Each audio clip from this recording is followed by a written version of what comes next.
eu realmente acredito que a tecnologia é uma grande oportunidade para a gente lidar com o desafio da saúde.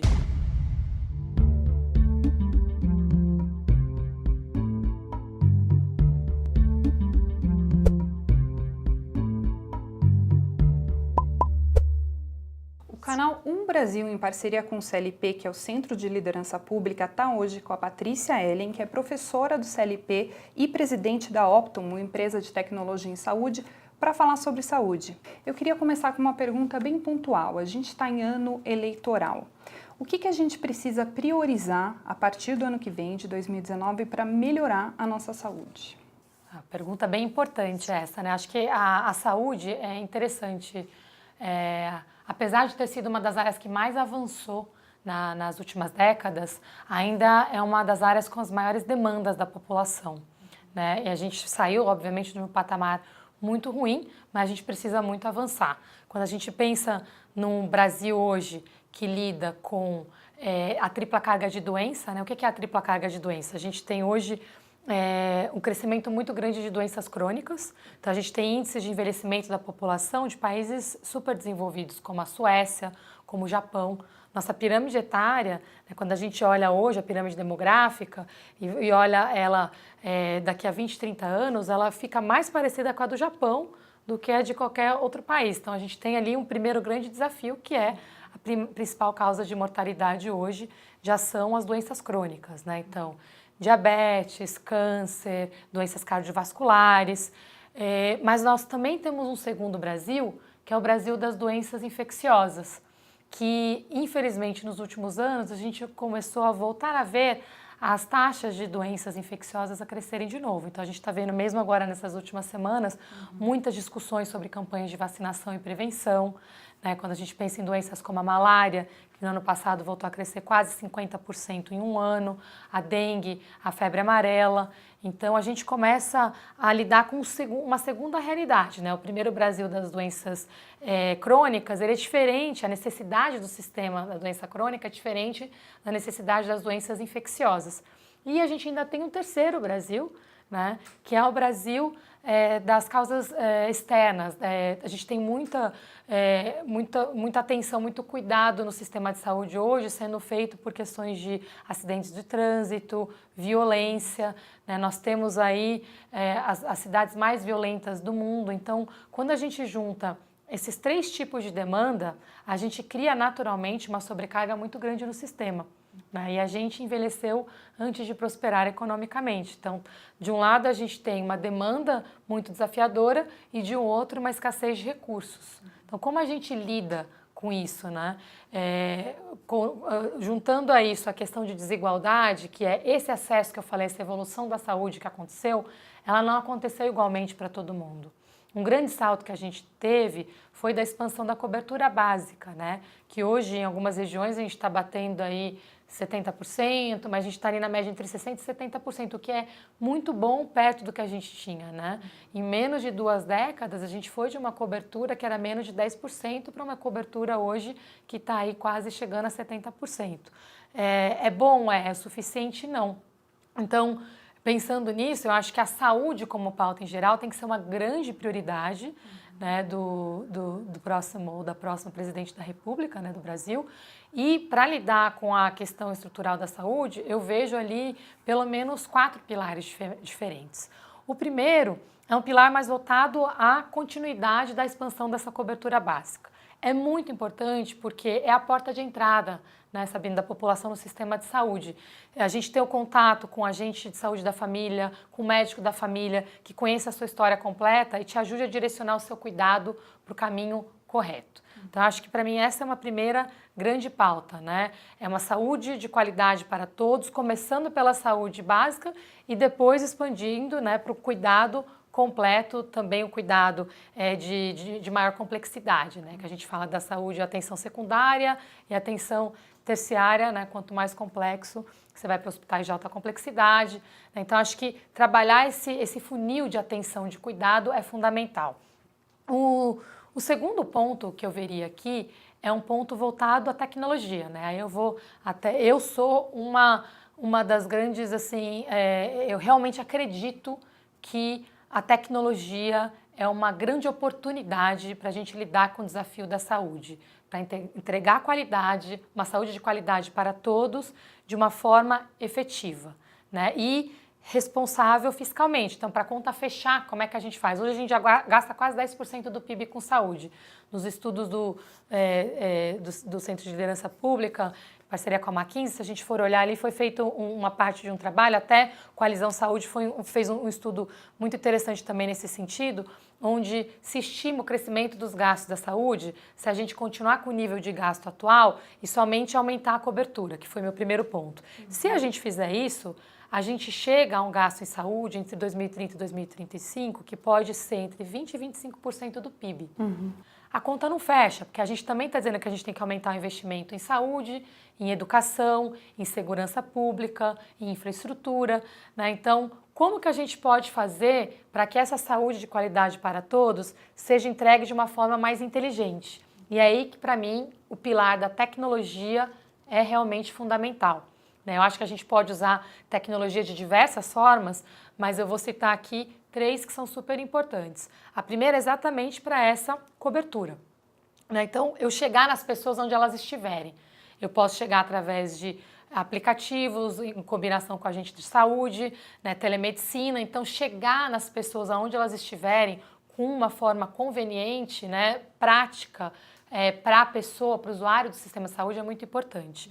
A segunda coisa que eu colocaria aqui é toda a parte de uso inteligente da saúde para prevenção de doenças e promoção da saúde. Então, doenças infecciosas, tem várias formas de usar Big Data para você fazer aí o acompanhamento da evolução de doenças, onde você ataca o problema de uma forma mais concentrada. Eu gostaria até de te interromper, porque no começo da nossa conversa você ressaltou que um dos pontos dessa carga tripla, do gasto de saúde, é a questão das doenças parasitárias, infecciosas, que inclusive voltam com força com a questão da febre amarela, malária, como você mencionou. Como que, especificamente nesse caso, a gente ilustra? Como que a tecnologia poderia ajudar nesse caso? Um exemplo para mim que foi muito simbólico, até no trabalho com a McKinsey, a gente fez uma força-tarefa, eu lembro do Zika, né? E como é que a gente podia usar Big Data para entender quais eram os pontos de foco, do Zika. E eu lembro que a gente usou como referência vários trabalhos internacionais, mas um trabalho que me chamou muita atenção, que foi com o uso de Big Data, em parceria até com a Organização Mundial da Saúde, para o controle do Ebola. Que Ebola, a gente lembra que quando veio a gente achou que ia ser, teve Ebola e SARS, que foram 2 exemplos que me marcaram muito. Foram 2 doenças que assustaram muita gente, que a gente achou que de um dia para o outro podiam dizimar populações inteiras, e teve um controle muito estruturado, criando centrais de controle, centros de comando e controle, com todo tipo de informação que você puder ter para acompanhar os pontos focais da doença. Então, esse tipo de trabalho ajudou em várias frentes. Primeiro, você consolidar o dado e conseguir agir rápido. O segundo foi você agir rápido de uma forma focada. Então, vou mandar kit diagnóstico para onde precisa. Vou mandar kit de tratamento para onde precisa. Então, esse exercício é muito importante, porque daí eu faço paralelo com o que eu vi do Zika. A gente estava tendo um desafio enorme, básico, que era primeiro ter os dados. Depois, a gente conseguir integrar esses dados para conseguir fazer o envio de insumos e de apoio necessário proporcional à dificuldade daquele local, que isso é um desafio enorme no Brasil. Só criar padrões de alocação é complexo, então super importante. E o terceiro, que eu vi eles aplicando muito bem lá, e que aqui eu acho que eu vi um pouco disso acontecer na força-tarefa do Zika, é como é que você cria essa central, ela cascateia para as regiões. Então você trabalha ali 24/7 e tem as mini centrais nos pontos focais também, fazendo esse acompanhamento direto. Então esse é um exemplo, entrei muito em detalhe, mas acho que é importante, porque quando a gente fala de tecnologia, vira uma coisa assim quase que etérea. Mas você falou disso. Uma aplicação prática no meu primeiro ponto, que é na parte de doenças crônicas, eu acho que é também muito importante, tá? Isso aí eu tenho acompanhado muitos exemplos. Quando você começa a integrar os dados, que eu acho que é o nosso, de novo, primeiro grande desafio, e tem acesso à informação da população de um sistema específico, pode ser de uma cidade, pode ser de um plano de saúde, pode ser de um hospital, o recorte que a gente conseguir ter acesso à informação e analisar essa população. E começar a estratificar por risco, risco de incidência de doenças, riscos da saúde daquela própria pessoa. Algumas análises recentes que eu fiz em parceria com alguns sistemas específicos me mostraram que menos de 20% dos pacientes hoje utilizam o sistema de saúde que eles têm acesso da forma adequada. O que quer dizer isso? Que quer dizer isso? As pessoas não sabem como usar o sistema. Então, me marcou muito o exemplo de um grupo que tinha que ser um paciente de alto risco, tá? De doenças crônicas. Então, tinha um paciente com perfil ali de diabetes e tinha várias especialidades. Mas a gente juntou no grupo ali de alto risco e a gente viu que quase metade desses pacientes estavam usando o sistema de saúde com uma frequência menor do que eles deveriam. Tinha cerca ali de 1/3 o que não necessariamente é bom, demais. Ele tem que usar mais porque Exatamente. tem que ter acompanhamento. Quando a gente fala que é para controlar, é para usar menos, não é. Esse acho que é a grande sacada, é usar da forma correta, com a frequência correta. E para alguns pacientes é importante usar mais, mas usar mais não é ir bater no pronto-socorro, né? Porque tipicamente é o que a gente faz. Quando a gente passa mal, a gente espera chegar num ponto já que a gente já está muito mal, qualquer um de nós, o que a gente faz? Eu tenho 2 filhas pequenas. Minhas filhas começam a ficar muito mal, bater uma febre muito alta, na hora do desespero, você nem lembra de ligar para o médico. Às vezes você lembra, mas outras vezes você vai correndo para o pronto-socorro. Né? O que eu comecei a fazer? São gêmeas, né? Começou a dar um trabalho enorme, que você vai com as duas, aí a outra volta doente. Então eu comecei a ter um pouco mais essa disciplina de ligar para o médico e entender o caminho correto para mim. E eu comecei a ir cada vez menos no pronto-socorro. Mas a maior parte de nós não tem esse acesso, não pode nem ligar para o médico para lhe dar esse apoio. Né?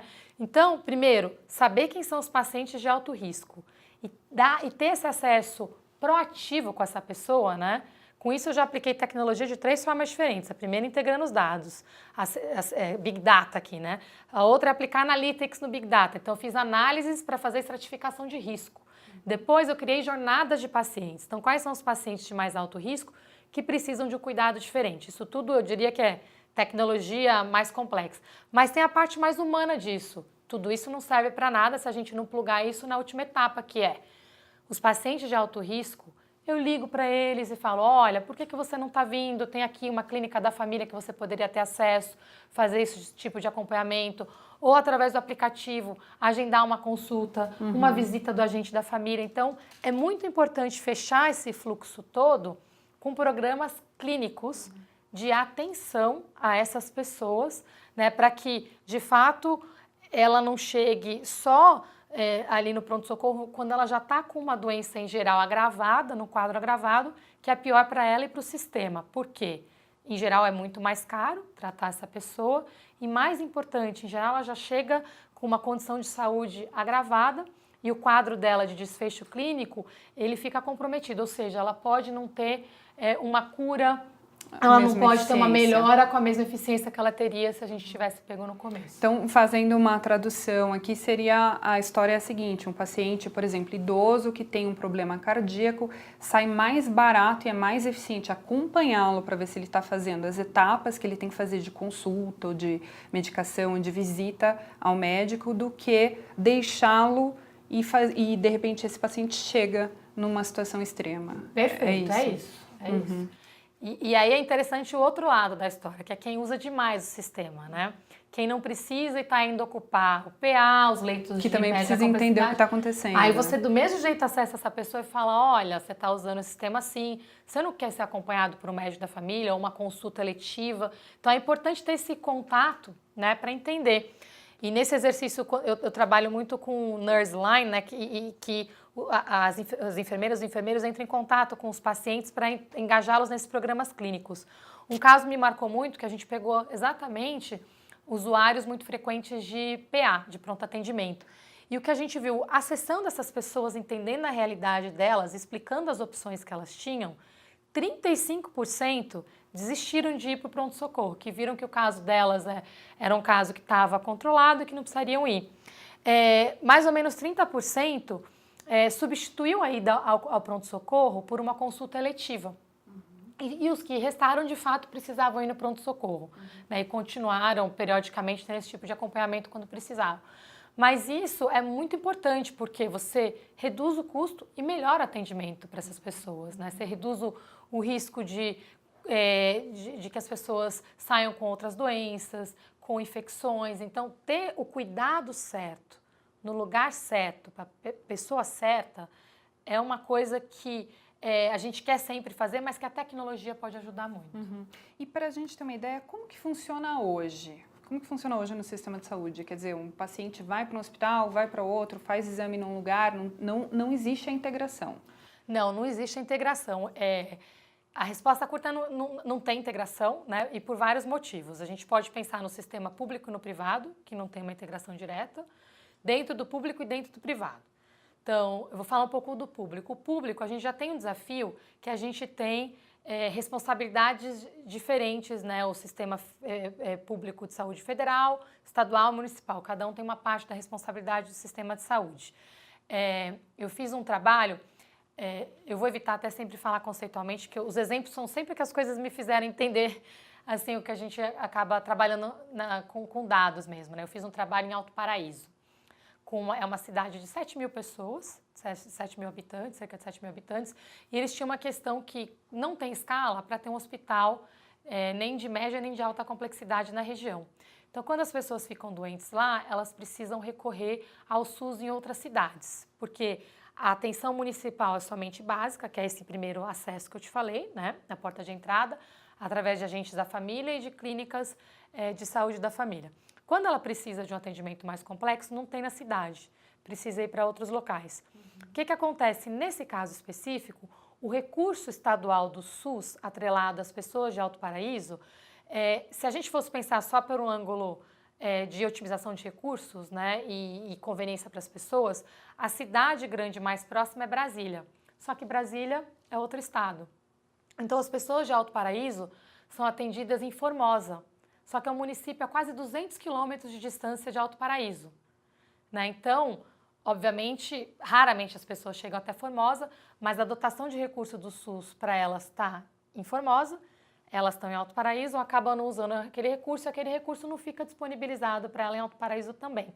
E os dados não são integrados, então a pessoa que precisou de cuidado, a prefeitura de Alto Paraíso não sabe para onde ela foi. Então, se ela volta 2 meses depois para ser atendido, né, na mesma unidade básica, esse histórico, ele não existe. Ela volta zerada. Ela volta zerada, às vezes ela volta com os documentos, com papel, né? Eu estou acompanhando um caso até de um tio meu agora, que está precisando de um tratamento para câncer, e eu acompanhei o caso dele. Ele foi em várias unidades, eles estão com calhamaço de papel agora, e eles têm que levar esse histórico com eles sempre. Tem vários esforços sendo feitos, tá? E eu acho que vários exemplos bem-sucedidos que têm que ser escalados para o Brasil. Eu vejo no caso do estado de São Paulo tem o CROSS, que é um sistema que tenta integrar as informações, né? Então tem várias iniciativas acontecendo para integrar, mas em geral as integrações são parciais, ou em recortes específicos do sistema, que estão sob a responsabilidade de uma gestão, né? Ou recortes por especialidade, por alguma necessidade específica, como foi o exemplo que eu te falei do Zika. Né? Mas, em geral, cada pedaço do atendimento, ele acaba sendo feito de uma forma diferente, inclusive num sistema diferente. No privado, só para terminar, também é desafiador, porque você tem eu falei esse exemplo do câncer, né? Você vai ser atendido por um médico privado para fazer uma consulta, vai fazer seu exame num laboratório, depois vai fazer vamos supor que você tem que fazer quimioterapia, vai num outro lugar. Cada lugar vai armazenando uma parte, um pedacinho da sua vida, né? A gente não tem hoje nenhum lugar que se você vai tentar juntar e ter todo o teu histórico, que a gente chama de Individual Health Records.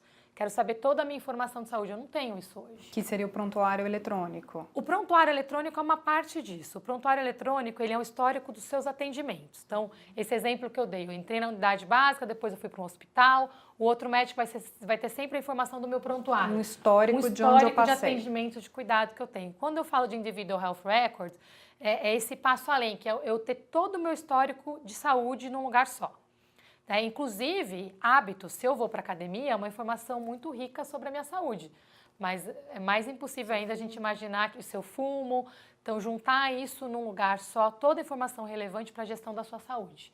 Então, hoje tem aplicativos que estão começando a fazer isso, eu mesmo tenho trabalhado no desenvolvimento de alguns, mas a complexidade de juntar todos os dados e garantir que as pessoas utilizem isso é bastante grande hoje. Isso existe, dá para citar um exemplo de algum lugar, uma cidade, um estado, um país em que isso existe, é aplicado e funciona no sistema de saúde? O NHS é um ótimo exemplo disso, assim, e de estar trabalhando bastante nessa direção de integração de prontuário e fazer esse link, inclusive, com o que eu falei da gestão de saúde populacional, onde começa com a atenção remota. Nos Estados Unidos, na Inglaterra. Na Inglaterra, eles têm o NHS, né, que é o National Health System, e eles têm todo um programa de integração de dados com prontuário único e também esse modelo que eu falei de atenção, de gestão de saúde populacional integrada. Né? Então, a porta de entrada pode ser um agente, pode ser uma clínica da família, pode ser um telefonema. Né? Eu lembro, uma vez que eu estava lá, até como turista, alguns anos atrás, eu passei mal. Foi na época que teve ataques terroristas, já naquela época, faz muito tempo. E eu liguei numa central, né? E eles me atendiam, os primeiros socorros foram todos feitos por telefone. E me disseram, olha, pode ser que você esteja tendo só uma crise de ansiedade por causa do atentado, ficou muito nervosa, então o teu caminho, até me deram um teste, faça um teste, pega um saquinho de papel e respire nele, porque eu falei que eu estava sem ar. Ele respira e veja se o saquinho está esvaziado. Isso pelo telefone? Pelo telefone. Eu era estrangeira, imagina, liguei no telefone, mesmo atendimento, eles me deram, e aí eu já acalmei nessa hora, porque eu achei que eu estava sem ar, e eu vi, né? Então são cuidados, são pequenos detalhes que fazem toda a diferença para as pessoas. Depois me deram mesmo assim o endereço da central de atendimento mais próxima, me explicaram como chegar lá e eu cheguei lá super rápido e fui muito bem atendida. Mas esse processo todo, né, tem até questões de legislação hoje no Brasil. A telemedicina hoje ela não é ainda 100% regulada. Tem vários PLs em discussão agora, né, para regulamentar, mas é um passo bastante importante para a gente. Eu queria justamente explorar esse ponto, a questão da telemedicina. Você mencionou, né, ter tido acesso a um cuidado da sua saúde pelo telefone, que no momento foi bastante eficiente, né? O que a gente poderia trazer para o Brasil que a tecnologia pode ajudar? Ou seja, a gente conseguir acessar a saúde de uma maneira mais ampla e mais eficiente por meio da tecnologia, como no caso do seu exemplo. Nossa, várias coisas, mas nesse caso específico, essa primeira triagem que foi feita comigo, ela é permitida hoje, né? Eu tenho, hoje eu presto muito esses serviços para setor público e privado, então fazer essa triagem remotamente. Quando a gente fala da telemedicina, ser atendido por um médico, por uma médica, né, que é o próximo passo que faria uma diferença muito grande para a gente. Então, para a gente imaginar aqui, né, e tem até a ver com o meu terceiro pilar, você perguntou das prioridades, a minha terceira seria uma gestão mais eficiente do sistema, integrando mais os recursos, né? E aí a gente pode usar, imagina se a gente tem todas as UBSs com conexão rápida de internet, né? E de banda larga, que a gente pudesse conectar com aquela OBS especialistas em centrais. Né? Que o modelo NHS tem isso também. Então, o que acontece? Você não precisa ter o médico especialista daquela especialidade, não na UBS, mas se você precisar ter acesso direto a ele, você faz por videoconferência, né? Uma consulta com o paciente ali na sala com aquele especialista. Por exemplo, um neurologista, que é uma especialidade bem limitada, né, em termos de quantidade de profissionais, então você conseguiria ter acesso a esse profissional. Raros, neurologistas, especialistas de mais alta complexidade.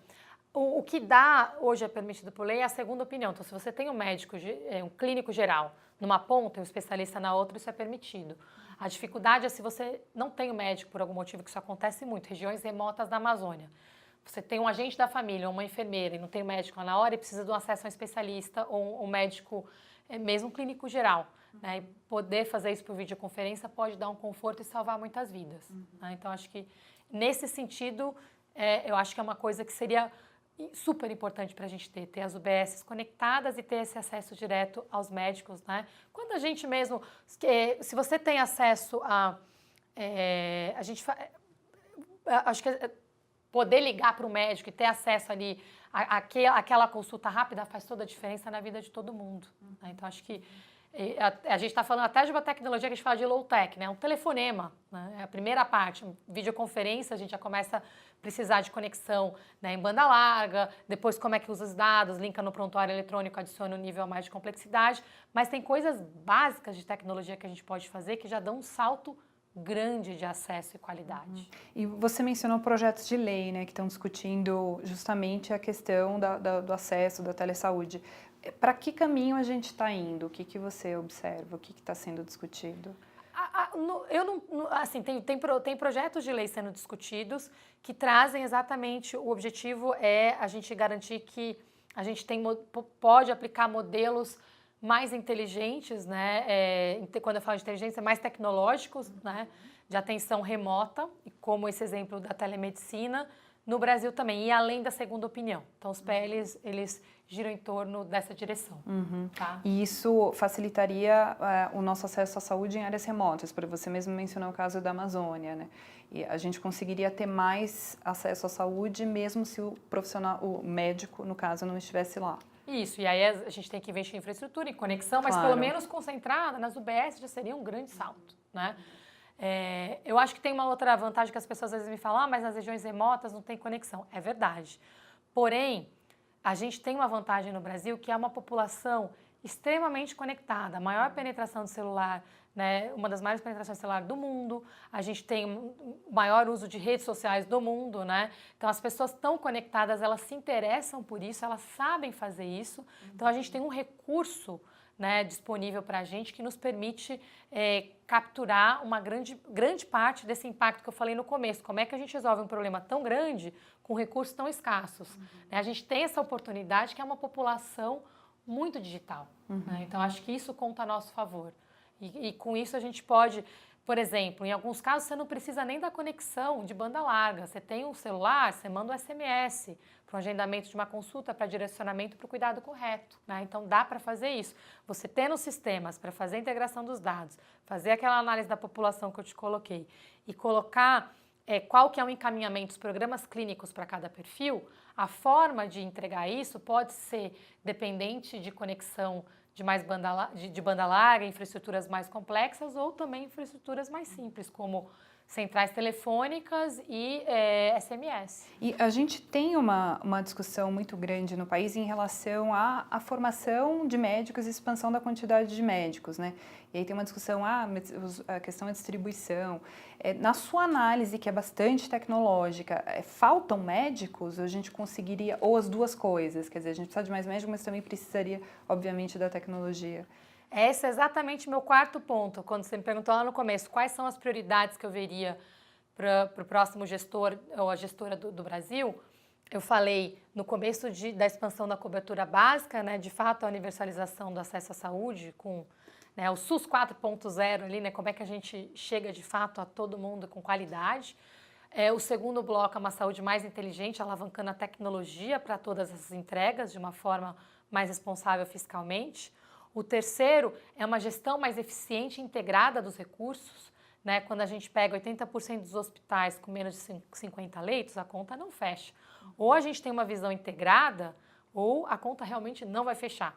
E meu quarto ponto é exatamente a atração, formação e valorização dos profissionais da saúde, junto também com o processo de educação e empoderamento da sociedade. Esse, para mim, é meu quarto ponto.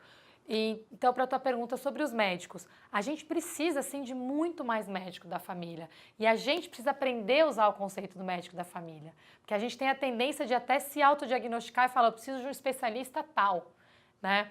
E é muito legal a gente resgatar esse conceito de ter um médico da família que conhece a Sabine, conhece a Patrícia com todas as suas necessidades, sabe? Se você vai para a academia, não vai, quais são seus hábitos, se você é um paciente de alto risco, não é. Né? Isso é muito legal, mas a gente precisa resgatar isso e valorizar isso. Hoje em dia, eu trabalho muito com residentes de medicina que vêm trabalhar com a gente, é muito legal que as pessoas estão se interessando mais por tecnologia, então eu tenho muitos recém-formados, né, médicos e médicas, e é interessante ver como eles ainda falam que ainda é muito mais valorizado você ser um médico especialista do que um médico da família. Então, acho que é muito importante a gente trabalhar e valorizar essa porta de entrada.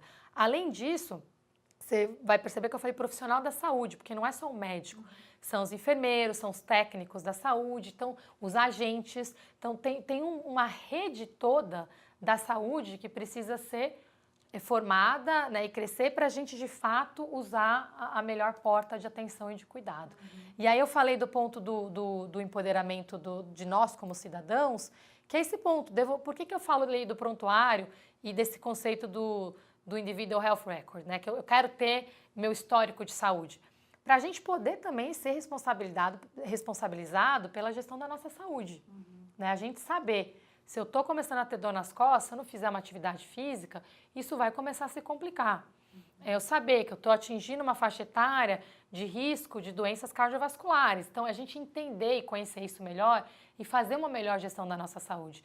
Eu saber que se eu não levar minhas filhas para vacinar, eu estou colocando não somente elas em risco, mas todas as crianças que convivem com elas. Então, acho que esse processo de educação e empoderamento das pessoas, e no fim, a frase que eu gosto muito de dizer, né, saúde é um direito, sim, mas também é um dever.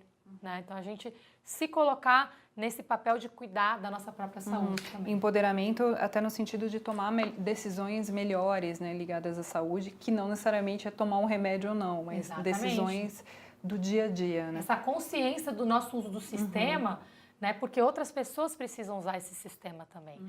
Esse é um debate super interessante que, se você acompanhar, todos os sistemas públicos universais do mundo estão debatendo essa questão de alguma forma, que é a amplitude da cobertura do sistema, né? O sistema é universal, é o primeiro passo, mas qual que é a cobertura que está incluída nesse sistema universal?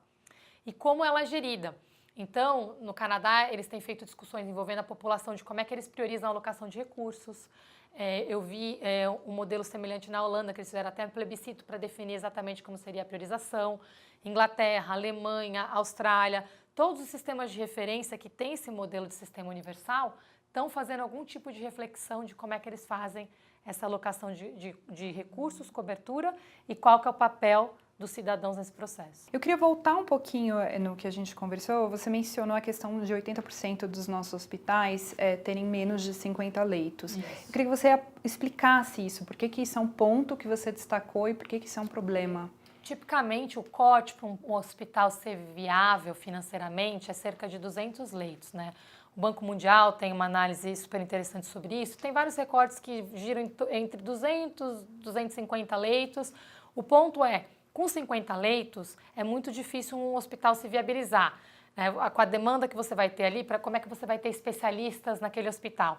Então, ele só se viabiliza se você pensar nele fazendo parte de uma rede de hospitais, né? Que especialidades você concentra em cada um, principalmente dos que são próximos um do outro. Ó, nesse aqui, eu vou focar mais atenção geral. Esse aqui eu vou trazer esse tipo de especialidade. Esse aqui vai ser o hospital maternidade. Se a gente consegue pensar neles como um sistema, né, seria incrível.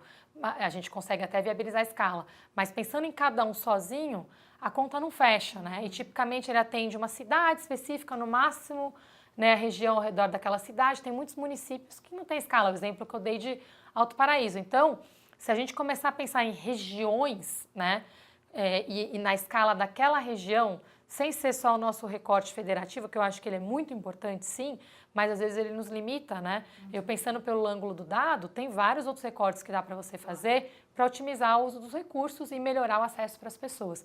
E eu acho que olhar o recorte dos hospitais é um primeiro grande passo nessa direção. Queria entrar também num assunto que está muito ligado à vida das pessoas, está sempre na imprensa, a questão dos medicamentos. A gente toda hora vê uma reportagem sobre ou falta de medicamento em uma determinada cidade, um determinado hospital, ou medicamentos que perderam a validade, e aí muitas vezes aquelas imagens de salas inteiras de medicamento que, né, vão ser jogados no lixo porque perderam a validade. Eu queria que você explorasse também essa questão dos medicamentos, quer dizer, claramente a gente não está fazendo uma boa gestão. Como que isso pode melhorar? Esse ponto é super importante, né? Que é como é que você faz uma gestão também mais integrada dos usos de medicamentos. Começa as demandas, né? Depois como é que você faz as compras, inclusive, né?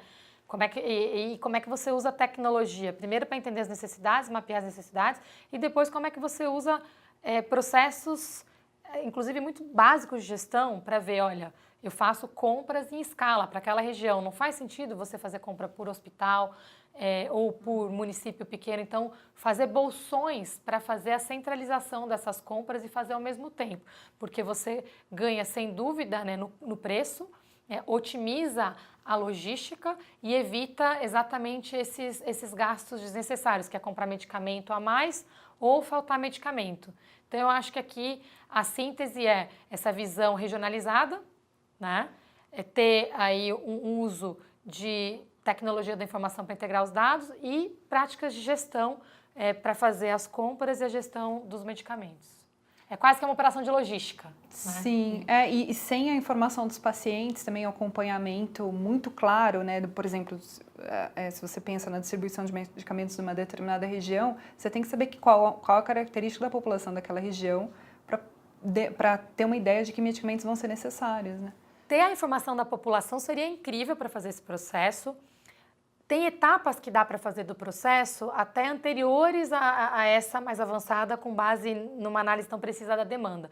Com o próprio histórico de compras, dá para você fazer a otimização, porque você vê ali onde faltou, onde sobrou, qual que é o preço que você está conseguindo, o custo, né, da gestão. Então, dá para fazer o que a gente fala aí do mato alto. Tem práticas de gestão que dá para aplicar e que te ajudam já a fazer uma gestão muito mais eficiente dos medicamentos. E eu queria fechar com uma questão ainda sobre medicamentos. A gente está acompanhando uma crescente judicialização da saúde, né? Ou seja, famílias pedindo que o governo pague por medicamentos, muitas vezes de doenças raras ou de medicamentos que não estão previstos no sistema público de saúde. Eu queria que você falasse um pouquinho sobre isso. Esse tema eu conheço menos, até porque eu trabalho muito no lado de tecnologia, né? O que eu sinto eu fiz muitos projetos de consultoria, trazendo sistemas público e privado para debates, né? Para busca de alinhamentos e consensos. O que eu percebi da questão da judicialização, nos projetos que eu estive envolvida mais diretamente, é que falta tem um problema até de comunicação, né? Que é quanto que a gente tem de recurso para financiar o sistema, com base nisso o que dá para a gente cobrir e com base nisso informar o que é coberto e o que não é. Porque eu acho que essa falta de clareza no que pode, que não pode, acaba gerando um desalinhamento no sistema como um todo. Mas esse é um tema assim, que eu acho que de todos que a gente conversou, eu tenho trabalhado menos, né? E te digo isso percebendo dos debates, das moderações de painéis que eu fiz sobre esse tema. Vou aproveitar então fazer mais uma pergunta ligada agora ao que você falou no final. Você falou falta clareza. Muitas vezes o usuário do plano de saúde, né, que ele paga, ele não tem uma total compreensão do que aquele plano oferece, né, o que ele tem acesso. Isso pode estar ligado a uma insatisfação que também está crescendo, né? A gente está recentemente houve o maior índice de usuários de plano de saúde insatisfeitos, se declarando insatisfeitos com os planos. Isso pode estar ligado, quer dizer, a pessoa não tem uma noção da situação dela, do que o plano oferece, então fica insatisfeito com o atendimento. Essa questão da insatisfação dos usuários, acho que precisa ser trabalhada com uma análise muito mais profunda. Uma coisa que foi um grande aprendizado para mim no Visão Brasil 2030 foi a pesquisa que a gente fez em mais de 50 cidades, entrevistando pessoas, pedindo para elas fazerem escolhas, né, entre prioridades, e a gente viu que saúde de fato é uma grande prioridade para as pessoas. Mas aí a gente foi para a próxima pergunta e perguntava o nível de satisfação delas com o atendimento que elas tinham hoje.